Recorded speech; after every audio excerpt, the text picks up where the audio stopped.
തൃശൂർ വടക്കാഞ്ചേരിയുടെ മണ്ണിൽ നൂറുമേനി വിളവ് നൽകി വെസ്റ്റ് ബംഗാൾ നെല്ലിനം ലാൽ ഗൌട്ര.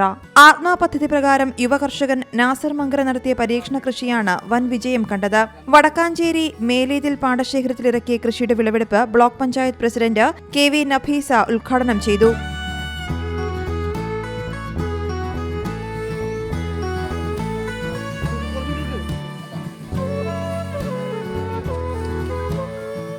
അത് വളരെ നല്ല രീതിയിൽ തന്നെ ഈ വിത്ത് ഇവിടെ കൊണ്ടുവന്ന് കൃഷി ചെയ്ത് നല്ല വിളവ് നമുക്ക് കാണുന്നുണ്ട്. നാസറിനെ സംബന്ധിച്ച് നല്ലൊരു കർഷകനാണ് എന്ന് ആത്മായോഗത്തിൽ തന്നെ ഞാൻ മനസ്സിലാക്കിയിട്ടുണ്ട്. ചർച്ചയിൽ പങ്കെടുക്കാനും മറ്റുള്ളവർക്ക് കൃഷിരംഗത്തേക്ക് അവരെ ആകർഷിക്കാനും ഒക്കെ നല്ലൊരു ചർച്ച ചെയ്യാൻ ഉഷാറാണ് നാസർ യോഗത്തിൽ. അന്ന് തന്നെ നാസറും ചോദിച്ചു, നാസർ കൃഷി എത്ര സ്ഥലത്ത് ചെയ്യുന്നത്? അപ്പോൾ നാസർ 30 ഏക്കറോളം സ്ഥലത്ത് ഞാൻ കൃഷി ചെയ്യുന്നുണ്ട് നാസർ പറഞ്ഞത്. നല്ല ലാഭമുണ്ട് എന്ന് നാസർ പറയുകയുണ്ടായി. അപ്പോൾ ഇത് പറയുമ്പോൾ നമുക്കറിയാം കൃഷിരംഗത്ത് നിന്ന് ആളുകളൊക്കെ പിന്മാറിക്കൊണ്ടിരിക്കുന്ന കാലഘട്ടമാണ്. അപ്പോൾ അതുകൊണ്ട് തന്നെ നമ്മളെ സംബന്ധിച്ച് നമുക്ക് ആവശ്യമുള്ള നെല്ലൊക്കെ മറ്റ് സ്റ്റേറ്റുകളെ ആശ്രയിച്ചാണ് നമ്മൾ ജീവിക്കുന്നത്. നമുക്ക് ആവശ്യമുള്ള നെല്ല് നമ്മുടെ സംസ്ഥാനത്ത് തന്നെ അല്ലെങ്കിൽ നമ്മുടെ പ്രദേശത്ത് തന്നെ ഉൽപ്പാദിപ്പിക്കാൻ വേണ്ടി ഇത്തരത്തിലുള്ള കർഷകരൊക്കെ മുന്നോട്ട് വരുന്നതിൻ്റെ ഭാഗമായി തന്നെ നമുക്ക് വലിയൊരു മാറ്റം നമുക്ക് സമൂഹത്തിൽ തന്നെ ഉണ്ടാക്കിയെടുക്കാൻ സാധിച്ചിട്ടുണ്ട്. 120 ദിവസം മാത്രം മൂപ്പുള്ള ലാൽ ഗൌട്ര എന്ന നെല്ലിനം കേരളത്തിൽ ആദ്യമായി കൃഷി ചെയ്തത് ഇവിടെയാണ്. പരമ്പരാഗത നെല്ലിനങ്ങളായ ഉമ, പൊന്മണി എന്നിവയെ അപേക്ഷിച്ച് ഇരട്ടി വിളവാണ് ലാൽ ഗൌട്ര നൽകുന്നതെന്ന് കർഷകരും കൃഷി വിദഗ്ധരും ഒരേ സ്വരത്തിൽ സാക്ഷ്യപ്പെടുത്തുന്നു.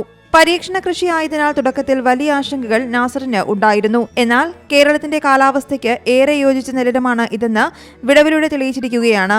നെൽകർഷകർക്ക് ഏറെ ബുദ്ധിമുട്ടുണ്ടാക്കുന്ന ഓലകരിച്ചിൽ, വേരുചീയൽ പോലുള്ള രോഗങ്ങളെ പ്രതിരോധിക്കാൻ ശേഷിയുള്ള വെളുത്ത അരിമണികൾ നൽകുന്ന മികച്ചയിനം നെല്ലിനമാണ് ലാൽ ഗൌട്രയെന്ന് നാസർ പറയുന്നു. കർഷകന് മറ്റു നെല്ലിനങ്ങളെ അപേക്ഷിച്ച് ഇരട്ടി ലാഭം നൽകുന്ന ലാൽ ഗൌട്രയുടെ വിത്ത് ആവശ്യക്കാർക്ക് നൽകുമെന്നും നാസർ വ്യക്തമാക്കി.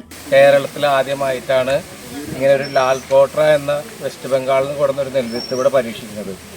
ഈ ആത്മ എന്ന പദ്ധതിയുടെ പരീക്ഷണാർത്ഥം ഈ നെൽവിത്ത് ഇവിടെ പരീക്ഷിക്കുമ്പോൾ വളരെ ഇത് കേരളത്തിന് അനുയോജ്യമായ കാലാവസ്ഥയാവോ, ബംഗാളിലെ കാലാവസ്ഥയും ഇവിടുത്തെ കാലാവസ്ഥയിലും ഈ നെല്ല് ഇത്രയ്ക്ക് വിജയിക്കുമോ എന്നുള്ളൊരു ആശങ്ക ഉണ്ടായിരുന്നു.